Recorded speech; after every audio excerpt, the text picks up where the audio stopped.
Hey, what's going on, everybody? It is Aaron Trevino here, and we have another wonderful guest. We have Jess from Montreal. How you doing, Jess? Hey everyone, I'm doing great, thank you. How are you? Can't complain. It's been a great day, and I know we've had this in the works for a little bit, so it's great to see you.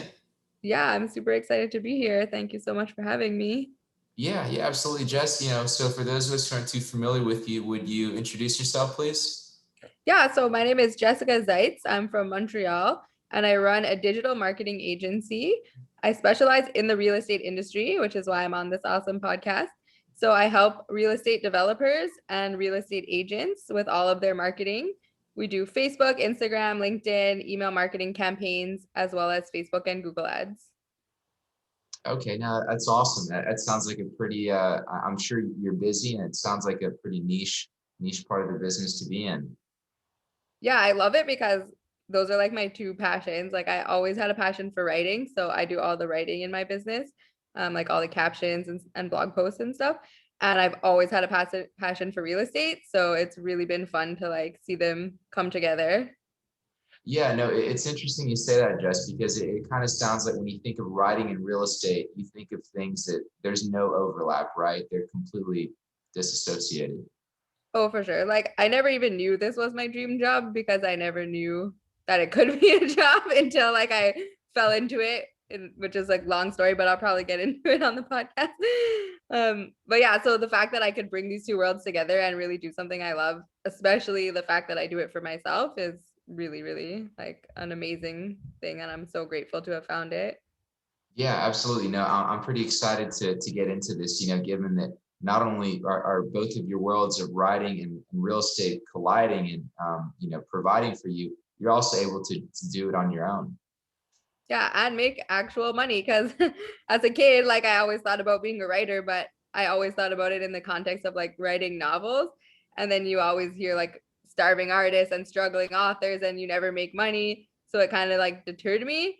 And so then when I figured out the world of like business writing and copywriting where there's a lot of money in it, it was actually super exciting. Yeah, no, absolutely. And I'm curious as well, maybe how was there any sort of aha moment where, both those worlds of writing and real estate came together, or how did you kind of figure this out and realize, hey, this is a step for me? Oh yeah, so okay, so here's the story. So I was working in advertising in 2014, 2015.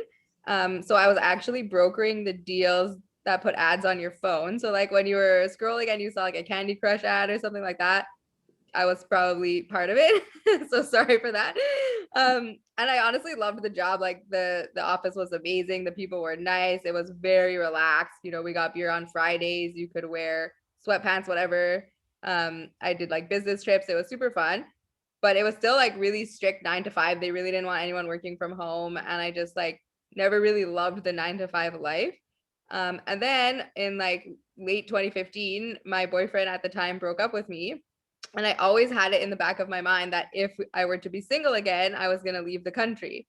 So literally, like we broke up in February. I booked my ticket in March, and by May, like May 5th, I was gone and I left to Thailand. So I went to teach English there, to see like, because I didn't like the 9 to 5. My mom's a teacher, my sister's a teacher, my aunt's a teacher. I'm like, okay, it's not exactly 9 to 5. Um, and you get summers off and whatever. So I'm like, let me go see what it's all about. So I moved to Thailand. I started teaching English. Didn't really love it. Not a very good teacher. Felt super bad for those kids. And but because I was living in this tiny little rural village where no one spoke English, they never seen a white person before. So I was super famous, which was very weird to me, like coming off the plane and everyone knew my name and they were like shouting and I was like, what is happening? But the nicest people in the world, like nicest country I've ever been to. And I was so bored working like part-time and not loving my job and being in this tiny village where like even though the people were nice, it's not like you can have these long conversations. um so I started looking for ways to make money online because you're not allowed to do anything, like they don't let foreigners do jobs except teaching. So yeah, I applied to like a few places on Upwork, which I had never heard about before, but I just Googled like best places to find online jobs. And I actually got the first job I applied to, which was to write 1,000-word blog posts for $10. which now I would do minimum $200 for 1,000 words. But at the time I was like, wow, this actually worked. I can't believe I got hired. I actually got paid. Like it was really crazy. So that was my first aha moment where I was like, oh my God, you could actually make money from your laptop. But I didn't really think about starting a business. I just thought about like being a remote employee. And then I spent 6 months teaching in Thailand and 6 months traveling all over Asia. So I got super heavily involved in like the digital nomad community. I would go to like co-working spaces, workshops, events, all kinds of things like that. Met like quite a few awesome people that were featured in Forbes and stuff for their online businesses. So it became like my ultimate goal. I was like, okay, this is obviously doable. Like people are doing this, they're making money, they're making six figures. Like I need to do this. Um, but I didn't like make it happen that fast. I just really like ran out of money, ended up coming home a year later, $2,500 in debt, like nothing to my name. Started dating this guy, like moved in with him. So I was like lucky enough to, not need so much money so fast because I didn't have like too many bills. And so I was applying to all these remote jobs. And then I got hired for a digital marketing agency to be the copywriter. And it was like another aha moment because I like, broke into this world now where I was like, oh, digital marketing. And I worked there for 2 years and started learning all about that. Then I was laid off due to lack of work. So I actually like started building my business while I had nothing. Like I was just collecting some EI and like building my business. And I applied for a part-time job, and that girl was in the real estate industry. So I kind of basically like copied her, but I still work with her and she like outsources a lot of work to me. We're super close. She's awesome. I love her work. So those were like my three aha moments, like moving, realizing you could actually get like paid online, and then realizing that you could do it for yourself, and figuring out that real estate was this awesome niche because it combined something I truly loved, and there's money in it, so you're not going out like, I love small businesses, but you can't charge like $5,000 a month if someone's making like $2,000 a month. Yeah, no, no, of course, Jess. And I love hearing a story like this because I find it so interesting. But aside from that, what I think is interesting is also seemingly your change in your mindset.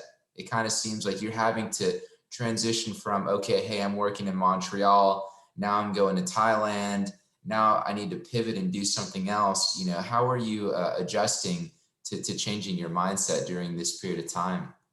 Yeah, well, I actually love that you brought up mindset because um my first business coach that I ever hired was really big into mindset, and he had a big background in being like a psychologist and stuff. But I really didn't believe in it. I was like, okay, I have the mindset, like I just want to be a business owner. Like I don't need like therapy. Like what's going on here? Like just get to the good stuff. Like tell me how to get clients. Um, and but then that business coach didn't really work out for me, but that was obviously my fault because I wasn't like doing what he was saying. And then I hired a second business coach, and then there was just, so this actually happened during the first pandemic. So like in March of 2020, I had this client that was so frustrating and annoying to deal with. And I was only making like $500 a month off of them. And I just got so angry that like all the fear went away. And I just went crazy, like messaging people every single day, like 30, 40, 50 people. And like my business exploded from it. Um, like I went like making like $500 a month to like 3,000-4,000 a month just from being so angry. And then that's when I realized how important mindset actually is. So like when I was like, oh yeah, I want to be a business owner, but I still had all this fear of like, oh, I don't want to be salesy, I don't want to cold call, I don't want to like bother people. It really held me back. And then once I got just so angry and didn't care about that at all, it brought me to a whole nother level. And now one of my biggest things is always working on mindset. Like you always have to push your mental barriers because it will hold you back so much in business. And I find the most successful people have that mindset of like never stop, like never get comfortable. It's never enough, always be growing. So mindset is so important. And I'm still working on it. Like I still have so many days where like mindset is holding me back for sure. Yeah, no, Jess, I find that so interesting as well. You also talked about, you got so angry that you took action, right? And anger is an interesting topic because it sounds like, it seemed, in a negative sense, don't get angry, kind of hold it in. But it sounds like for you, you were able to channel that anger and the end result was good. Yeah, like as long as you're channeling it, you're not like being crazy. But just in my mind, I was so annoyed. Like these people are bothering me so much, every little detail. Like I understand, like I always want to be perfect, like perfection for my clients. I never mind like feedback, but obviously there is a scope of work. Like if you're being paid $500, it's not to work like 50 hours a week. So I found it was like getting frustrating, and then that just like, yeah, I channeled it into like, okay, let's find new clients. And then I found so many new clients because it just took that fear away. Like the anger overrode the fear. So maybe if you're a business, like trying to start a business and you're listening to this, like maybe find something that'll get you a little angry. Yeah, sometimes we all need a point in the right direction, even if it's seemingly negative originally, right? Yeah, exactly. And then the funny thing is I didn't even, after I got all my clients, I didn't even drop the annoying client. I just waited it out, and then like I ended up working with them for a full year. Wow, how about that? And you brought something up that was interesting as well. You talked about scope of work. Could you maybe describe, what scope of work is, and maybe, trying maybe strategies you use not to go beyond that?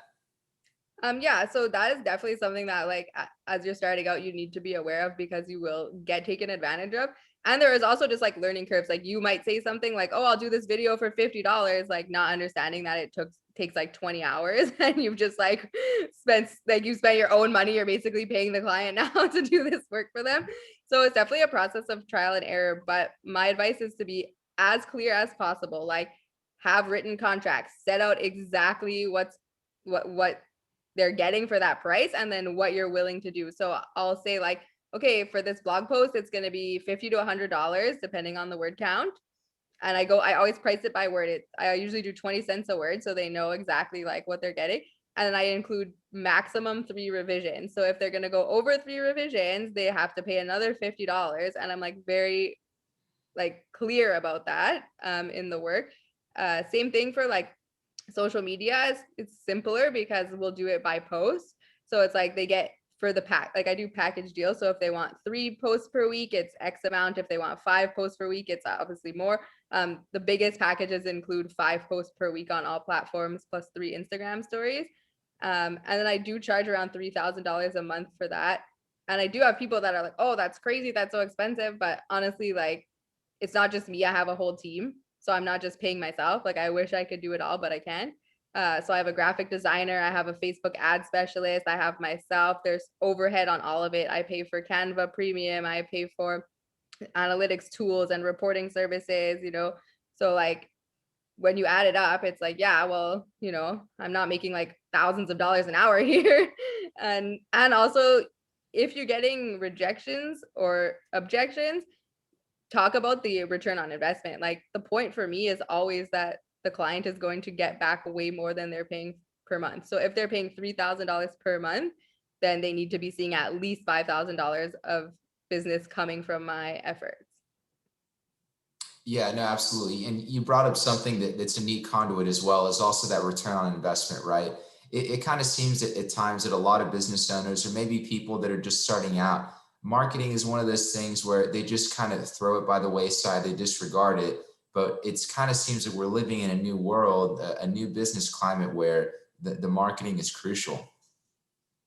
Well, I would honestly really think so. Like that's a big mistake that people make when their business starts failing or something changes, especially in our industry, right? Like coronavirus hit hard for, I have like people that own buildings and they rent those buildings, and the rental market really took a hit. So a lot of people were like, oh, I'm losing money, so I'm going to cut my advertising or my marketing budget. But that is just like the stupidest thing to do because that is how you're going to make money. Like I have one client who like put all of his money into advertising and marketing, and he has the lowest vacancy rate of all of his competitors.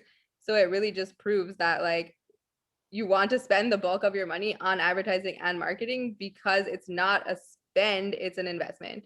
And if any person in the world said, hey, can you give me $1,000 and then I'll give you back 2,000 or $3,000, like you would never say no to that. You would give that person $1,000 every 5 minutes if you had it.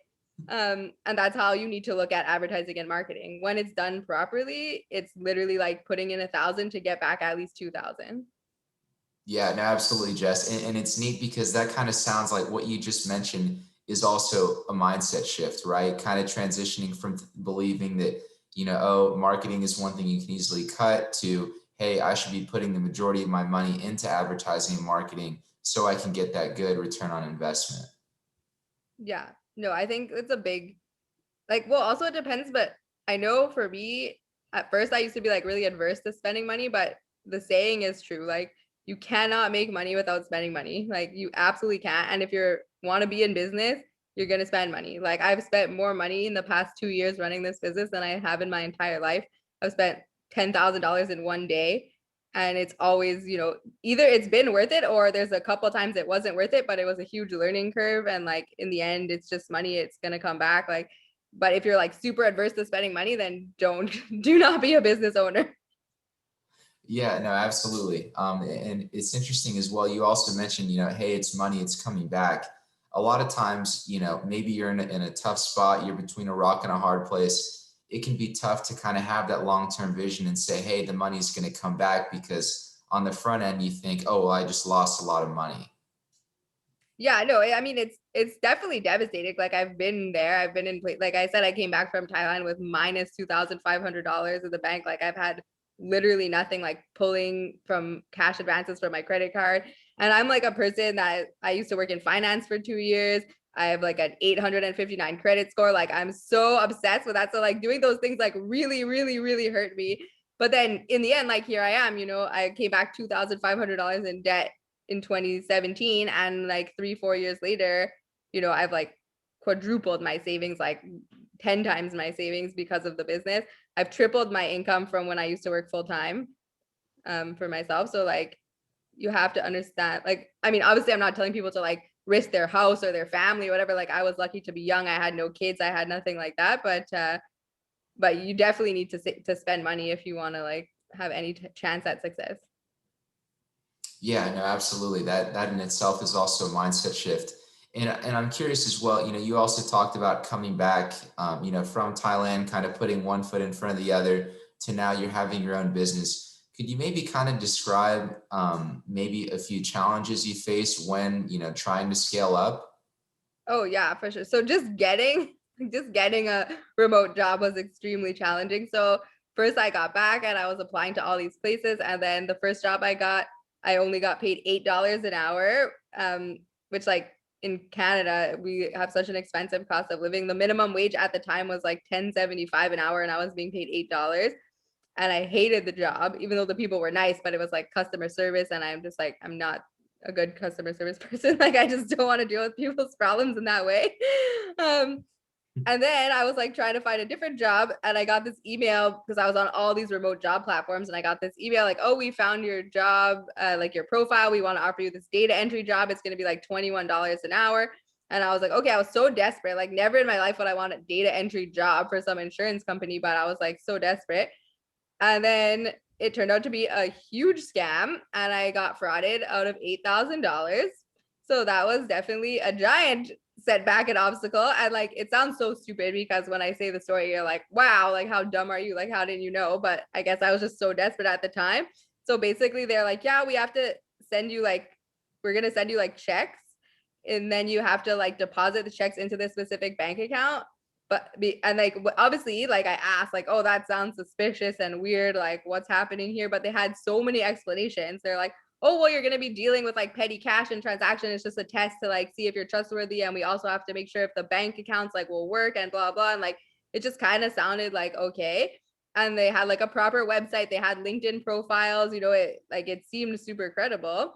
But what I think happened is that they created their own LinkedIn profiles, but they just took like a business and were like, oh, this is our business, this is the website, but it wasn't like actually them. And then yeah, so and they're like, oh, we're sending you all this money because you're also gonna have to buy equipment, you're gonna have to buy a special laptop and this and that. So like you just have to give back a portion of what we give you. So at first it's like the first like two transactions are real to make you like think it's okay. So they put like a bunch of money in your account, then you give back like 50% of it, you keep 50% of it, you're waiting for them to like send you the equipment in the mail and stuff. um and yeah, so like how dumb is that? So don't fall for these scams if you like learn from me. But then I got so lucky because apparently they had been doing it to so many people that were affiliated with that bank that there actually was like a class action lawsuit, and the bank's insurance paid out. So we actually got all our money back. So that was like the luck, like literally the fraud guy told me, he's like, this is like winning the lottery because I've worked in this job for years and I've never seen anyone get their money back. He's like, once it's gone, it's gone. So like we can, and even I went to the police and everything, but the police, they were nice, but they're like, well, these people are not in the country, so like we can't do anything about it. Like we have no jurisdiction. We can't go after them in another country. So yeah, so that was a huge hurdle. So don't do that. And then there's always ups and downs, like just like you get clients, you lose clients, like, and it's not always me. Like I had a really nice client and they're like, yeah, we're actually just selling the business, so we're not going to be in business anymore. So I was like, okay, what can you do? And then they contacted me like 6 months later, like, okay, we're trying a different business now, so we'd love to help with marketing. So I was doing that for like 3 months, but then they're like, oh yeah, like we really don't have money, like it's not really working out for us. So there's ups and downs like that. um that's like the downfall, I guess. You have so much freedom, you can do whatever you want in your day, but you also have like that volatility where you don't really know like your exact income. But if you keep persevering and persevering, at a certain point you're going to hit like a threshold. So now I have like my long-term clients that I know are going to stay with me, that I'm happy with. And so that gives me like a little bit more breathing room to be like, okay, I'm not really going to fall lower than this point, and it's enough to like live my life. But then that's a double-edged sword, because sometimes you're going to get comfortable like that. Like that's my biggest problem now, because now I'm like super comfy. I'm exactly like my first target. I hit my 6-figure goal of revenue. So I'm like really happy, but I need to like get out of that mindset and like push forward now. Yeah, no, absolutely. You brought up something interesting as well, kind of basically talking about your schedule and, I guess being in control of your own time. If you're working from home or if you're working remotely, to me, it seems like it would be easy to slack off. How do you stay disciplined, or how do you ensure that everything that you need to do gets done? Yeah, well, the motivation for me is like the fear of returning back to 9 to 5. Like I always knew that if I was gonna be super lazy and slack off and just watch Netflix all day, then I'm going to fail. Like there's a, like, even though you work from home, you work for yourself. Like you obviously have responsibility to your clients. So like there are deadlines, there are things you have to do. You have to be getting results. So that is definitely my motivation. Like I know for a fact that if I don't get this done by this day, like I'm gonna get fired. Like the client's gonna fire me. So like I don't want that to happen. Also I'm just lucky because I'm the type of person that's like too bored to do that. Like I don't love TV, honestly. I never grew up with cable. My parents still don't have cable. I only really have a TV for like friends and like to put something on the wall. Like I don't really care that much. So it's not like a big attraction. It's not something I have to fight constantly. I'm just like way more happy to be productive and doing work. And honestly, my personal anxiety, like I wouldn't say I have anxiety problems, but if I slack off too much, I start to get like really bad anxiety. So I know that to like just stop that from happening, I better get my work done. Yeah, no, amen to that. I don't have a TV either. Oh, nice. Yeah. Yeah, So no. fellow non-TVers. No, but no, it's interesting. You also mentioned that nagging anxiety that you have. Do you think it's maybe something? What would that be? Something subconscious and kind of, hey, I should be somewhere doing something, performing this task when I'm not. Exactly. It's really subconscious, and it's also just like a physical feeling. Like I'll start to like have panic attacks, like I'll start to like have shortness of breath and get like sweaty and like start to shake because I'm like, oh shoot, like I didn't do what I need to get done. Also, I really like setting personal daily goals.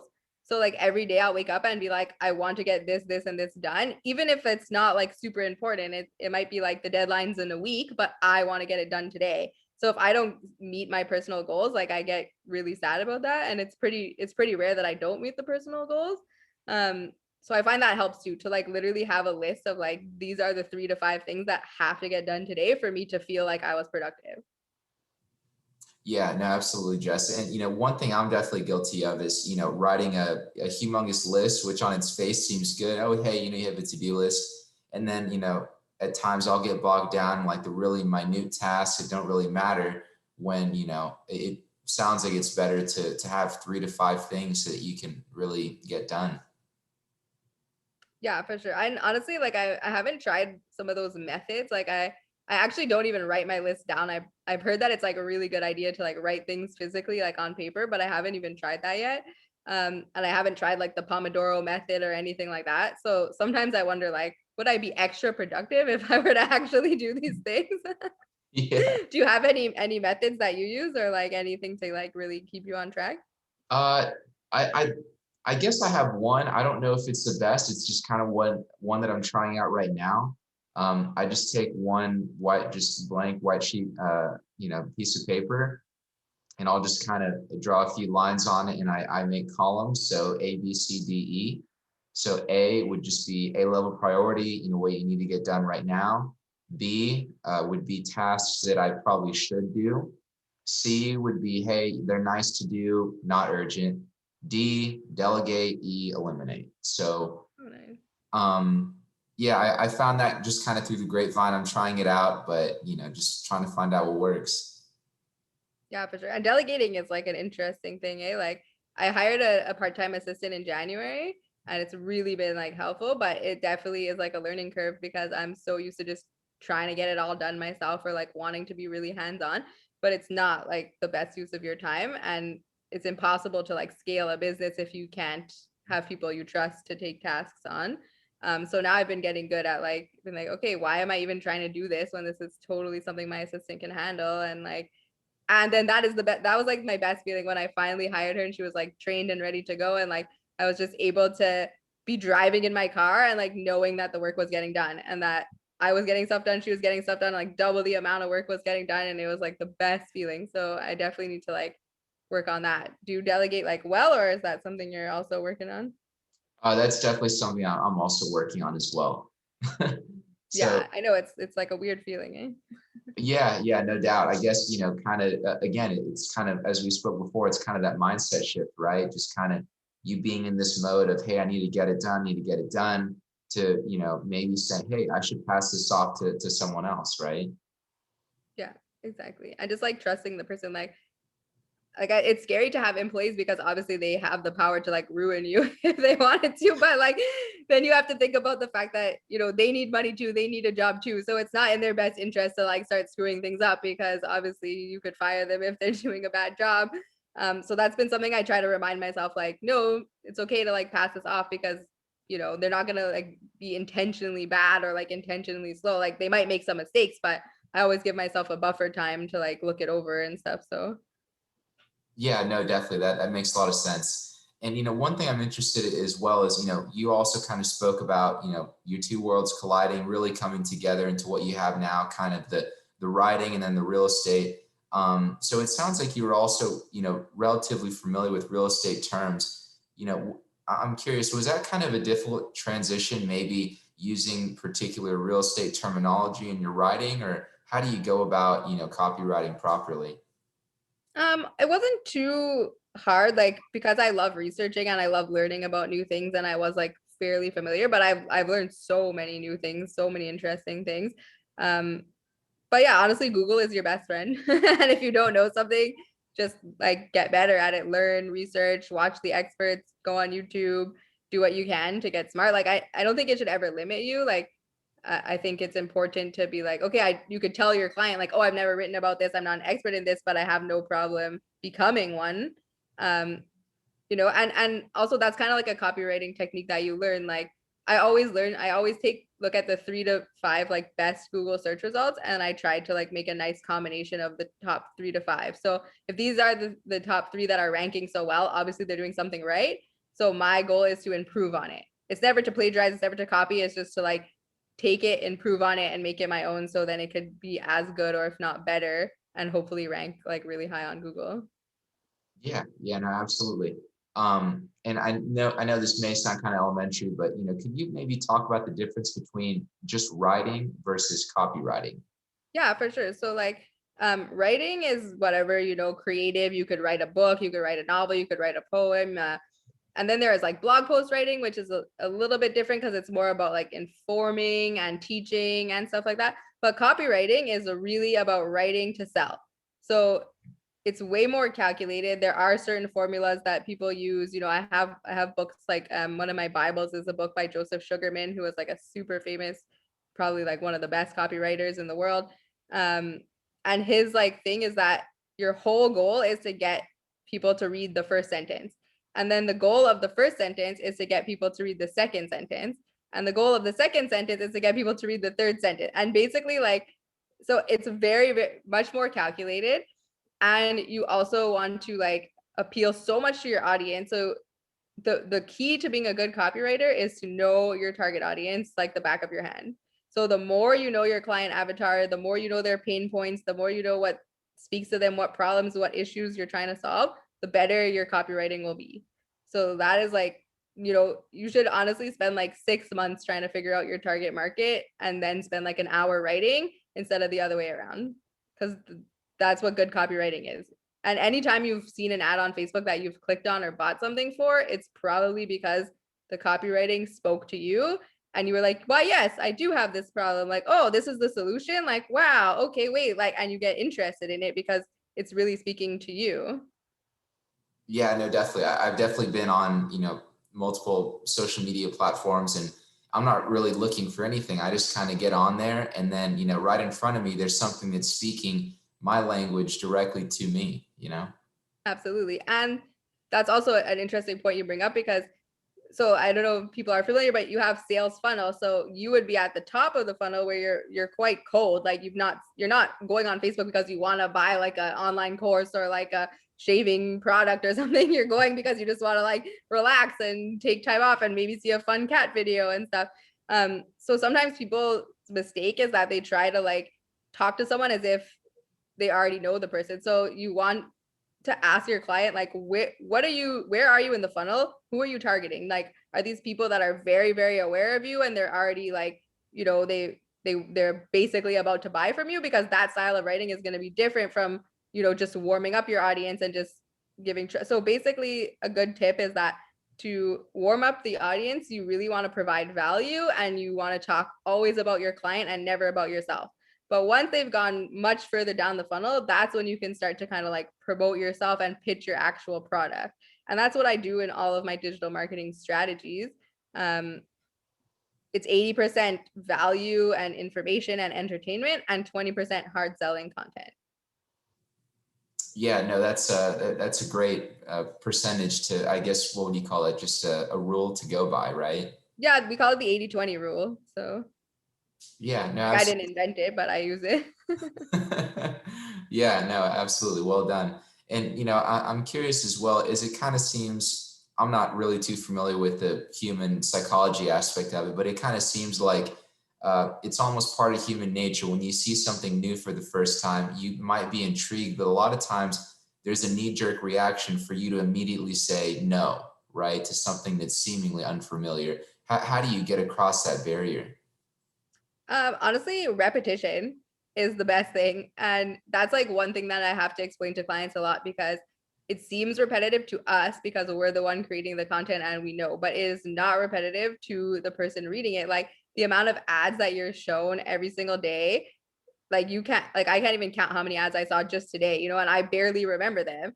And there's actually, this is such a good example because I've been following this guy who I think it's John Buchanan, but don't quote me on his name, but his product is the Charm Offensive, and he basically sells like templates for cold emails and stuff, and they're really really like funny and witty and hilarious, and you could buy his templates for like a couple $100. And I've been following him for almost 2 years, and I kept saying no to his product, and I finally bought it 2 days ago. And it's only because I kept on seeing those ads. So if you just showed me one ad or two ads and then that's it, I would have been like, no, no, not today, not today. And like completely forgot about him, put him out of my mind, never bought his stuff. But because his ads have literally followed me for 2 straight years, I finally was like, yeah, you know what? Today I'm in the position, like I feel like spending money. It's not that expensive, whatever, for whatever reason. I just felt like buying it and I finally bought it. So to warm up your audience, just honestly keep on repeating yourself. Facebook ads are fantastic for that because they have the retargeting where if like you show some type of interest, it'll like put you in a different group and then you'll get all these extra ads that'll follow you all around the internet. And it's kind of annoying maybe, but then at the same time you have to think about it as like at least you're somewhat interested in it. Like before all of these pixels and cookies and things, I was getting ads for like penis enlargements and stuff. Like clearly I'm not the target market for that. Like it's not going to help me. So it's like I'd rather see an ad for an online course or a template that I might actually be interested in than see an ad for a product that never buy because it just doesn't apply to me. Yeah, no, absolutely. And it's interesting as well that we're kind of doing this in the digital sphere, right? Because if you're speaking to a person, you would expect them to immediately respond back to you if you're speaking verbally. Whereas, if you're doing something online, it's almost like sending a raven, you're just kind of sending it off and hoping you get a response back. Absolutely. And it's a very crowded, very noisy sea. So like you do have to do stuff to stand out, which is like repetition, viral pranks, whatever it is. But like you have to just really keep trying when it's the digital world. Yeah, no, I mean, how do you, and I'm curious as well, how do you prevent yourself, not only from a professional standpoint, but kind of advising your clients? How do you prevent you yourself and your clients from getting discouraged? Because it almost kind of seems like a client could say, hey, I'm spending this money, I'm not seeing the results, or, it can be tough to kind of continue repeating the same thing when there's not, you don't think there's much traction. Well, if there's not that much traction, then you're probably doing something wrong because when you do it right, it does work. But I do ask my clients to sign minimum 3-month contracts, if not 6-month contracts. I try to push for the 6 month just because of that fact, because I always tell them it's going to take minimum 90 days to start seeing results. So like after 90 days, you should be seeing results. And even within like 10 days, 50 days, you should start to see something. Like I just started an Instagram account for a new client. It's 3, 4 days old and we're already at 20 followers. So, okay, it's not like a million followers overnight or anything, but obviously it's not just zero for like 6 weeks. So like little things like that mean you're on the right track, but I do ask and try to set expectations for a minimum of 90 days. But if you're not seeing results in 90 days, like maybe contact me because something's going wrong. Yeah, yeah, absolutely. Well said. So I know you've kind of spoken a bit about the mindset. We've spoken about your journey, Montreal, Thailand, coming home, maybe some of the triumphs and struggles of being a business owner. Is there anything else you haven't said that you'd really just like to hit home for us? Honestly, no, I'm like those are all the points that I really wanted to talk about because I just want people to know like if you want to start your own business, do it. It's so rewarding. It's so hard, but it's so rewarding. Like you're gonna have the freedom, you're gonna have the money, and you're also just gonna help people.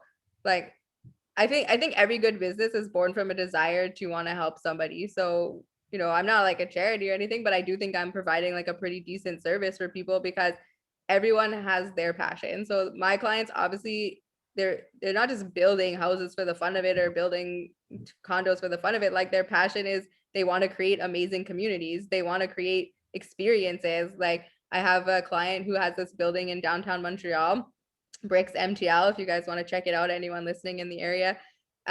They're so awesome. Like he built this building specifically because he wanted to create such an atmosphere for people. So there's 20,000 square feet of amenities. He wants it to kind of feel like your own personal mansion. So you go in there, you have access to a spa, games room, a rooftop pool. And then on top of that, he does all these really tailored activities. So like even now during coronavirus, he's been doing all these virtual things. So they had a virtual wine and cheese tasting where they would drop off the cheese and the wine at your door, and then everyone would join in on Zoom and talk about it. He's had workshops where people come in and make bath bombs, they make clay pots, they all these cool things. So if you're into that, it's like a crazy good life. And it's not like he just built this building because he felt like getting rich or whatever. Like he built it because he had this passion to like bring a life experience to people, and his tenants really feel appreciated. They really feel loved. They feel like they're getting so much value for the money because their rent is super competitive. It includes everything, your Wi-Fi, your heating, your washer and dryer, everything. And you're also getting all these crazy cool activities on top of it. So it's like I just like the fact that I get to connect with creative people and help bring their passions to life too. So if you feel like helping people, being a business owner is a great way to do it. Yeah, no, absolutely. Well said on that, Jess. And it's interesting as well because, when you're online, you see someone's picture, you see their face, you see their avatar, a lot of times people don't remember it. That's a person, right? That's someone with, desires and wants and they have their own dreams and aspirations as well.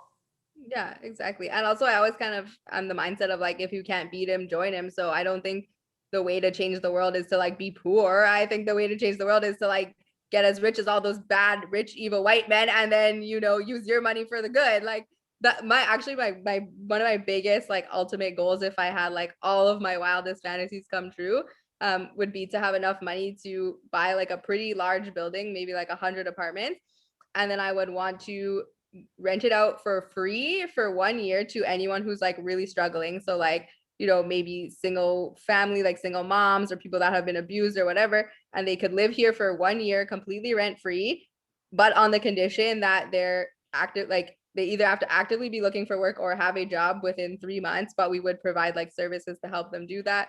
Access to counseling, that they'd be mandatory, they'd have to go for something, depending on what their circumstances, whether it's therapy or drug rehab or whatever. But the point would be to just like give people a break as long as they're like not abusing the system. So that's like my ultimate dream fantasy. And like the reason why I do what I do is to try to hopefully get rich enough to make that come true. And then that would still combine my passion for real estate and helping people. So No, it's that. I mean, that's number one. That's a very noble goal to have. So I think that's wonderful, and it's cool how kind of your two loves, the writing and the real estate, are kind of melding together. yeah, it's really like I'm so happy that like I don't think many people could say that they really get to live their dreams, but I feel like I've really gotten to live my dreams, which is also it's part luck and part like a lot of hard work and just not giving up when you feel like so kicked down by life. So that is, I think every entrepreneur has that in their story. I mean, you must know like not every day is the sunshine and roses and like sipping cocktails in a Ferrari on a beach, but but we'll get there. Yeah, yeah, no, absolutely. We'll have to drive in that Ferrari, have a few cocktails, and then have that 100 unit building. Absolutely, I can't wait. Yeah, no, absolutely, Jess. Maybe someone's listening. Maybe they're somewhere in Canada. Maybe they're here in the U.S. They want to get a hold of you. Where can we find you? Yeah, so please find me. You can visit my website at copyfox.co. So no M on that. COPYFOX.co.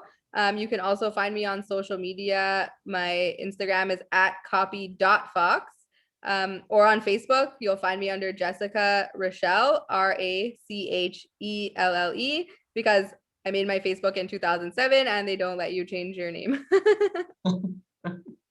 Fair enough, Jess. Well, it's been a pleasure having you on the show. We've talked about you, a bit about your background, you being in Montreal, Thailand, kind of your journey into, being a business owner, and, mindset services you provide. So it's been a pleasure having you on the show. Yeah, it's been such a pleasure. Thank you so much for having me. Thanks. Have a good one. You too.